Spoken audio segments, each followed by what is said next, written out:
Gerardo and Teresa's food cart in Philadelphia, Pennsylvania bustles at lunchtime. Y eso nos llena de orgullo. We are very proud that immigrants are productive, that we are not a problem to the country.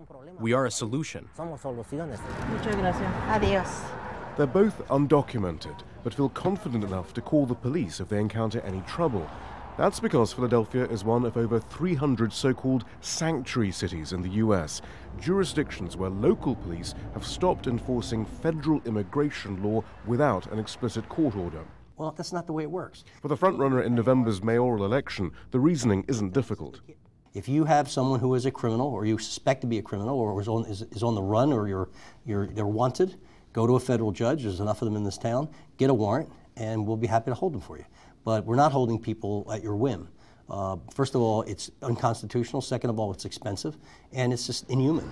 Kenny argues that it's impossible to run a city if migrants don't feel safe enough to make a living or are too frightened to report a crime. If you are a human being and you decide that you want to be in Philadelphia and choose us as a place to live, we have a responsibility to protect you. Federal courts have agreed that it's unconstitutional for migrants to be detained without a warrant while federal immigration authorities decide if they want to pursue deportation proceedings. But for Kenny's opponent, that makes little sense. But the Constitution? What about it?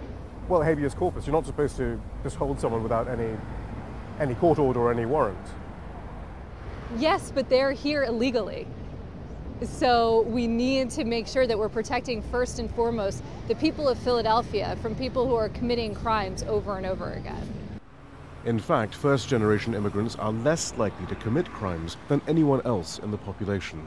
And it's local police forces themselves who argue being used for federal immigration law enforcement undermines effective community policing.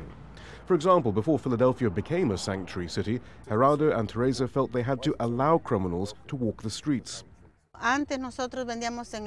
We used to sell in a shopping cart and suffered discrimination and vandalism. Supporters of sanctuary cities argue Philadelphia is not just safer, but more prosperous. The last census numbers showed that Philadelphia grew for the first time in 60 years. That's because of the immigrant communities. So if we want to continue to grow and thrive, we need to send a very clear message to immigrant communities that they are welcome, that this is a safe place.